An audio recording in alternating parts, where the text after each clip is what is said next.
We've been around business intelligence and analytics for 15 plus years, and the focus that we've always looked at is how analytics, how intelligence, how information really drives a strategic advantage. At one level it's been a long journey, but as we see what's happening, it's very exciting the last few years just to see how much that has become a critical sort of success for companies. So let me explain sort of the methodology we use to help companies gain alignment, because in the end, a lot of studies have shown that it's usually organizational challenges such as alignment between business and IT, between finance and operations, between sales and marketing that kind of become roadblocks in actually executing on an analytics agenda. The way we tend to approach it is to capture and then model in a single environment, a single repository, people, process, technology, and information, but then put that in the context of the business processes of the company, put that in the context of the strategy of the company, and perhaps most importantly, put that in the context of what are the critical decisions that people are making to achieve the outcomes they're trying to reach. Because if you can point people and process and technology and information to decisions, then you have the hub you need to build your environment. One of the things we try and do is to get people from different perspectives to share in a common experience and kind of break down different languages or points of view. So my colleague Bill mentioned these workshops that we run where we kind of parachute people into a case study, a dynamic case study where they're solving business problems together. And you put an IT person and a business person and maybe a finance and salesperson together, and you get this really great debate going, and they're solving problems and they're analyzing data, and not once do they say, well, I wonder what technology that is, or I wonder what data model I'm using. They're simply solving a problem. With that as a catalyst, you then take a step back and then you can have those conversations as the necessary means to the end they just experienced.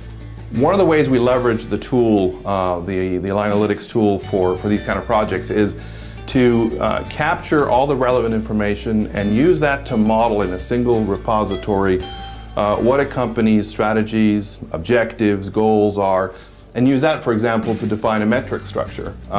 We actually take that model and can shoot that into a planning cube or a scorecard model, which partners like you will then build and make a robust environment for companies.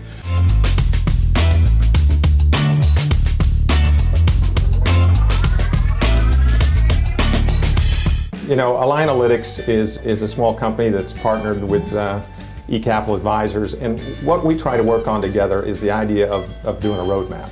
A roadmap, in our opinion, is the essential front end to what you do to have an effective use of analytics. You need to look at what your business processes are. You need to look at where the information that feeds those business processes comes in, and you need to look at the key decision areas. Once you have that model of how the business operates, you can start to see where you can get the greatest lift from effective use of analytics. You know, I think anybody who's done work with large information systems, getting that requirements piece done right is critical. And what we're all about, as our name suggests, is alignment. It's the alignment between what the business users need and what the information systems can deliver. And so these roadmap projects give you a chance to really make sure that you're reflecting the highest priority strategic objectives in the initiatives you undertake with respect to analytics. The process starts it can start a number of different ways. I mean, but we often start with making sure that we have a shared vision.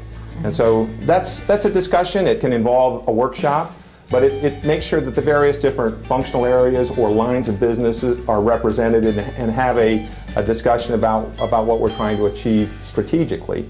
Then it goes to a series of interviews and information capture. You talk with the C-level executives or the heads of a line of business if it's restricted to the line of business. And you capture information about what they're trying to achieve from the business and model the business processes. On the other side, you go and gather information about the IT assets. Where does this information come from? What's the quality of this information? What systems does it go through to get to the end users? That's the process. You can start on specialized initiatives that relate to a specific department or a line of business, because it's often difficult to do a full transformational project because budgets are tight. Right. So you need to pick something where you can show some wins and show some benefits, and then maybe spread it from there.